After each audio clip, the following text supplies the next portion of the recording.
হযরত ইব্রাহিম আলাইহিস সালাম তিনি স্বপ্ন দেখলেন যে তুমি কুরবানি করো সবচেয়ে প্রিয় জিনিস। তিনি পরের দিন ঘুম থেকে উঠে 100 উট কুরবানি আল্লাহর রাস্তায় দেন। তিনি কুরবানি করার পর তিনি আবার যখন রাত্রির বেলা ঘুমান তিনি তখন আবার একই স্বপ্ন দেখেন যে তুমি তোমার প্রিয় জিনিসকে কুরবানি করো আল্লাহর রাস্তায়। তিনি আবারও 100 উট কুরবানি জবাই করেন।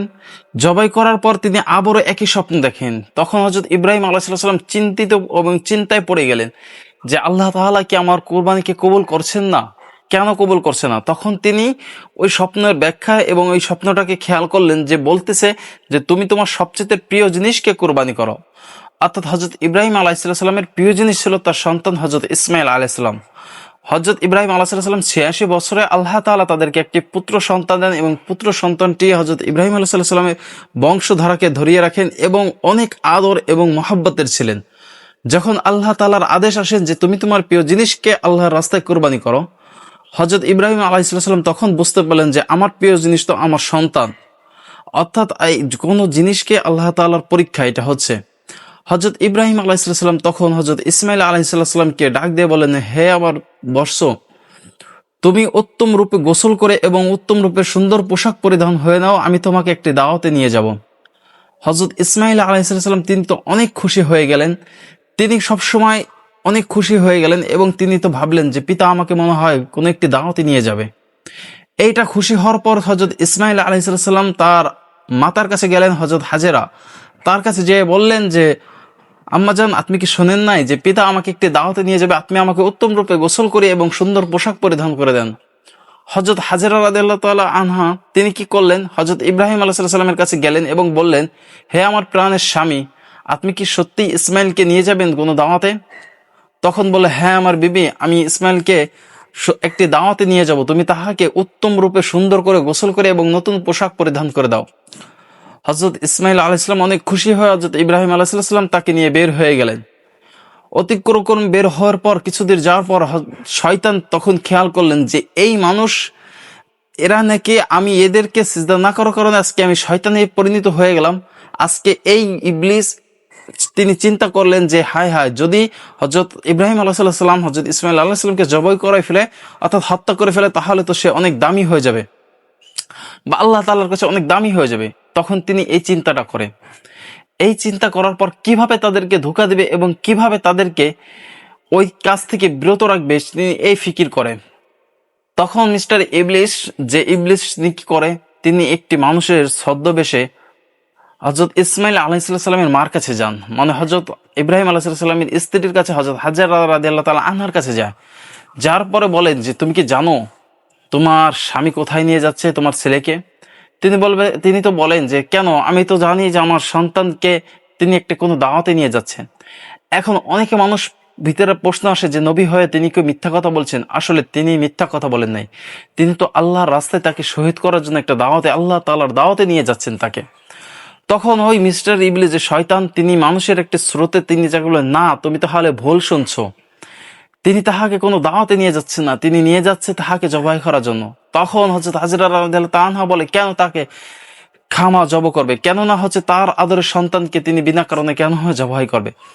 তিনি এই কথা বলার পর তখন বললেন যে তিনি তো শুধু শুধু করতেছেন, আল্লাহ তাআলা তাকে নির্দেশ দিয়েছে যে তাহাকে তার প্রিয় জিনিসকে জবাই করার জন্য। হযরত হাজেরা রাদিয়াল্লাহু তাআলা আনহা তখন বলেন, যদি আল্লাহ তাআলার আদেশ এটা হয়ে থাকে, একটা ইসমাইল নয়, এরকম যদি লক্ষ ইসমাইলও যদি হয়, আমি আল্লাহর রাস্তায় দিয়ে দেব, আল্লাহ তাআলার নামে খুশি করে দেব। অর্থাৎ শয়তান, তখন হযরত হাজেরা রাদিয়াল্লাহু তাআলা আনহা বুঝতে পারলেন যে এটা শয়তান। তখন তিনি বললেন, আউযু বিল্লাহি মিনাশ শাইতানির রাজিম, লা হাওলা ওয়ালা কুওয়াতা ইল্লা বিল্লাহ। যখন এই দোয়াটি পাঠ করলেন তখন সাথে সাথে শয়তান সেখান থেকে পালিয়ে গেলেন। পালিয়ে যাওয়ার পর তিনি তখন চিন্তা করলেন যে শয়তান তখন চলে গেলেন, শয়তান বড় প্রেসারে হয়ে গেলেন, হায় হায়, যদি ইসমাইলকে জবাই করে ফেলায় তাহলে তো ইব্রাহিম আলাইহিস সালাম তো আল্লাহর অনেক দামি একজন বান্দা হয়ে যাবে, তখন আমার কি উপায় হবে।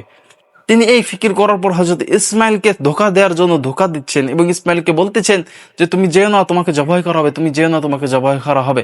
এইভাবে ইসমাইল আলাইহিস সালামকে ধোঁকা দিচ্ছেন।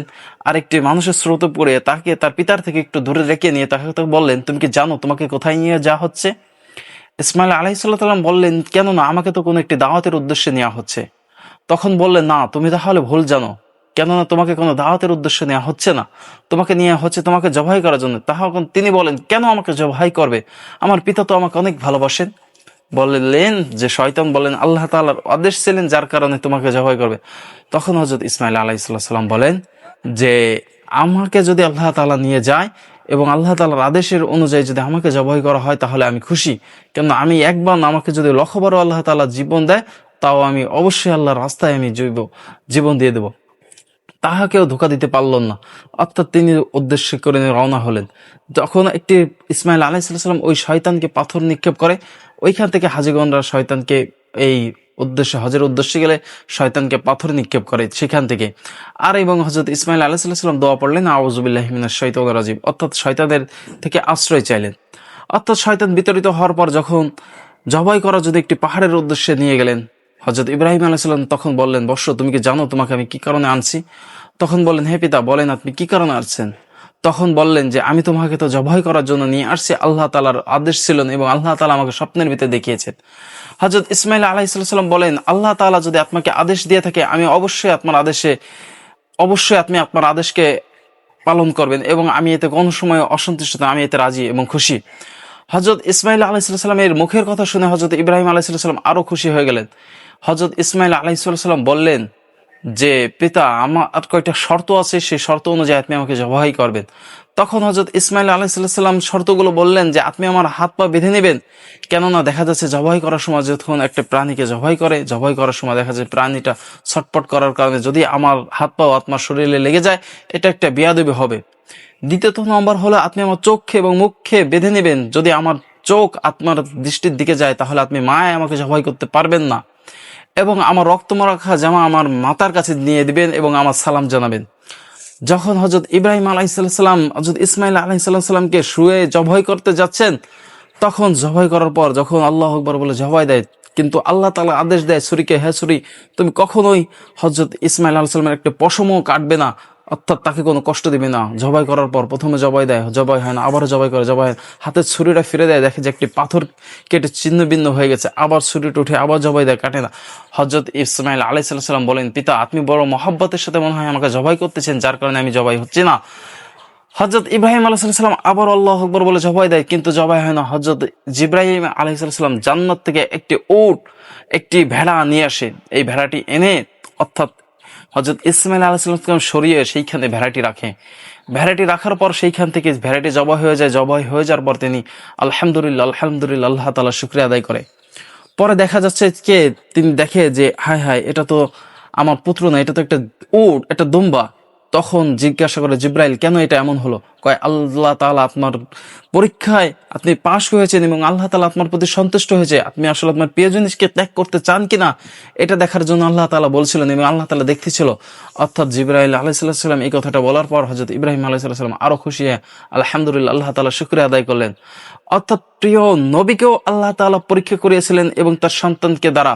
অর্থাৎ এইখান থেকে বোঝা যায় তুমি তোমার প্রিয় বস্তুকে, তুমি তোমার প্রিয়কে কুরবানি করো। আজকে যদি আমাদের সমাজে এরকমটাই থাকতো যে নিজের সন্তানকে আজকে জবাই করা, তাহলে ভাবুন তো কি হতো। অর্থাৎ সেইখান থেকে পরে ধারাবাহিকতাভাবে আসলো যে এই যে দম্বা অর্থাৎ যে কোনো একটি প্রাণীকে জবাই করতে হয়, ওইখান থেকে ধারাবাহিকতাভাবে আজও পর্যন্ত চলতেছে। তবে ওই দম্বাটা ছিল হাবিল কাবিলের সময়, যে হাবিলের যেই উট দম্বাটা আল্লাহ তাআলা কবুল করেছিল জান্নাত থেকে এনে ওইখানে দেওয়া হয়েছিল। এইখান থেকে আসে আজকে আমাদেরকে এই কুরবানিটা, ওইখান থেকে শুরু হয়ে যায়।